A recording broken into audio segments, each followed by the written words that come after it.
Test. Oh yeah, looks like I'm good. Okay. I'm Phil Wyman, and this is the Wild Theology Podcast, where the world, the humans in it, and God are all wilder than we've been told. That's your intro. So, you'll get philosophy and theology and crazy stories that come from 30 years of pastoring, Boring. 20 years of festival work, Whatever. and the mud and blood of wrestling with the living in spaces angels fear to tread. Ooh, trying to sound interesting, are we?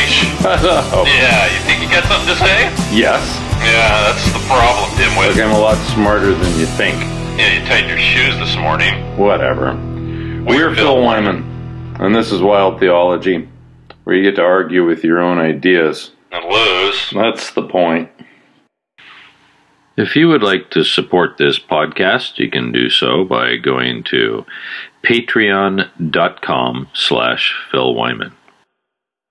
This episode of the Wild Theology Podcast is brought to you from Thousand Palms, California, and this time I'm going to be looking at a bit of social critique as it relates to Julian Assange and his recent arrest. So here we go. It's called Assange, Isolation and the Growing Radicalism in Our Society. So today I opened a can of worms, which is a bit like saying that today was like any other day. I pulled the trigger a few days late because I'm not a journalist and not quick to jump on current events. But I did pull the trigger by asking my Facebook community of friends, most of whom are friendly, even on polarizing topics, where they stood on the subject of Julian Assange. I'm not going to lay out my thoughts about the varied views from that discussion. It's now already on record on the Facebook page. There were some well-written comments by people who have thought this out, and the comments covered the full spectrum of concerns, from his journalism, or lack of it, to his biased trail of leaked information since 2015, to the allegations of his abuse of women and the now closed cases in Sweden. There was one comment that triggered the thoughts I'm going to focus on here. My good friend Mark, an American living in Germany, posted this comment. Quote, "Many say he is a hero because he told the truth, but he only reported one side of the story in a biased, partisan manner. That's not telling the truth. That's partisan politics." Unquote. I thought about Mark's comment. We'd been discussing the issue of his isolation in the Ecuadorian embassy and the potential knock-on effect to the WikiLeaks leaks since 2015, when it seemed to be focused on going after America and particularly Hillary Clinton. Of course, Assange, who might have been seen as a counterculture hero by the left, suddenly was viewed as a pariah and shill for the Trump campaign and the Russians. So I replied to Mark, quote, "We've had some discussion above about the one-sidedness, which didn't really begin until about 2015, when he was already in isolation. I would tend to think that the partisan nature of an individual has to be gauged over time, but then a person can simply go crazy." Unquote. I'm sure that a person can go crazy sitting in a foreign embassy apartment with only view of the world being the people who were after you, people like the U.S. government, which desired the extradition perhaps even more than Sweden. Assange had published the damning evidence against the U.S. military that was hacked by Private Manning in 2010. Since 2012, Assange was holed up in the embassy, and anything he seems to have done from there has become increasingly one-sided, coming to a head when he embarrassed Hillary Clinton in the Democratic Convention with the leaks showing the alleged rigging of the convention selection. Then, he was a hero to Republicans and Bernie Sanders supporters all at the same time. Now he's in British hands, which is probably as good as saying, now we've got him. What I'm going to say from here on is not being presented in absolute terms, rather in a question form. I do believe that there are potentially some parallels to be drawn between the treatment of Julian Assange and the growing grotesque polarization on all issues of merit in our society: politics, religion, sexuality and gender, race, poverty and class, even science, and almost any other important topic. We live in a polarized society, and the polarization is growing slightly more severe each year. My Facebook page tends to be an exception to the rule because I've worked hard to solicit dialogue among disagreeing parties. Yet much of our culture doesn't look like most of my Facebook page. Instead, we accuse others who disagree with us, call them names, make comments about their lack of intelligence without evidence supporting our own opinions, and highlight our points with the requisite four-letter words your junior high school child would find hilarious, but even she might not even think it was compelling. This is a divide in our world I spend a great deal of time trying to navigate across, and this is why many of my friends seem amazed with the patience I have toward incredibly disagreeable people. I see our societal polarization in the story of Julian Assange and his increasing personal polarization against American politics, and particularly the left.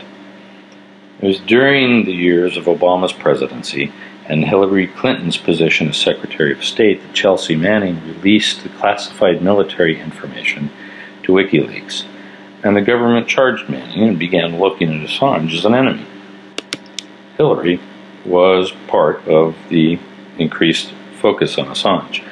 During this time, he was also accused of rape charges in Sweden, and Sweden asked for his extradition from the UK.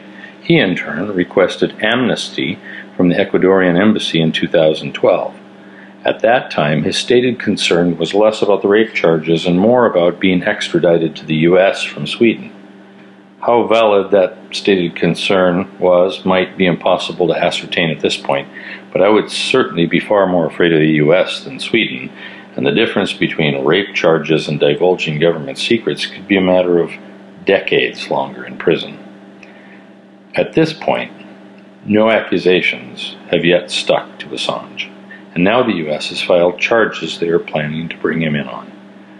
This is how the story reminds me of today's polarization and the growing radicalism of our society. Everywhere I travel in the US and the UK, people are living in their little echo chambers. They celebrate those who agree with them and mock and reject those who disagree. This is happening across the board in multiple fields I listed above. I see people rejecting and defriending former friends because suddenly that friend is seen as a bigot, a racist, a sexist, or some other ist.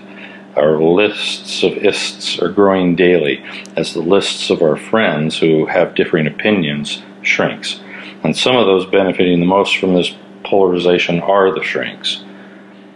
Assange embarrassed the U.S. with classified information that gave us damning evidence about U.S. military actions in Afghanistan. We went after him, and the result was radical isolation. Perhaps he isolated himself. Most likely not.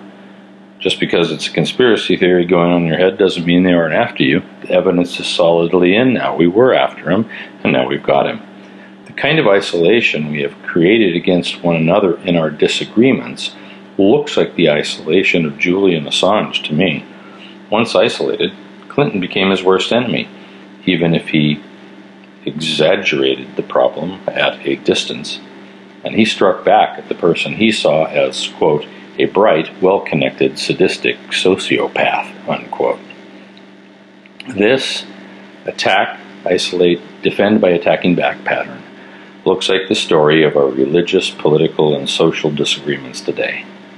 I can't help but wonder if perhaps the story of Julian Assange is being played out in the personal relationships around us daily. I personally prefer to spend my time with people who disagree with me and believe that I can both strengthen and challenge my own assumptions through those relationships. Yes men bore me. People who just want to point fingers without substance similarly bore me. Give me a pint and a debate about substantial issues. We may not change the world, but we will learn to work together to do so. I want to hang with conservatives and progressives. I want to walk a pilgrimage with pagans and Muslims. I want to sit in the pub with gay, straight, and none of the above. I want to listen to music with black, brown, red, yellow, and white. I want to sing around the campfire with the rich and the homeless.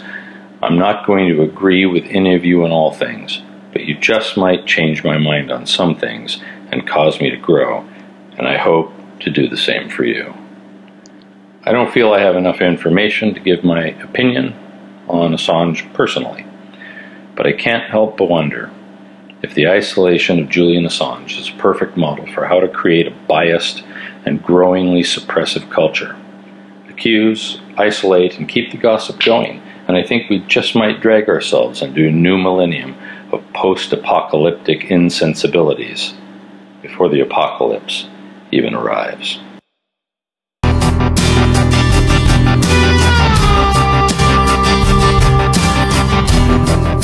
Thank you to my patrons who help make these missional travels and these podcasts possible. Without you, I couldn't do it. God bless you. If you'd like to support this project, you can do so here on Patreon for as little as $1 a release. And at the most, that's $4 a month. Why on earth would anybody want to support us? Well, I think we're pretty cool, and maybe some people believe in what we're doing. Oh, come on, you believe that? Yeah. Don't you ever think you're just a little too weird for the average person?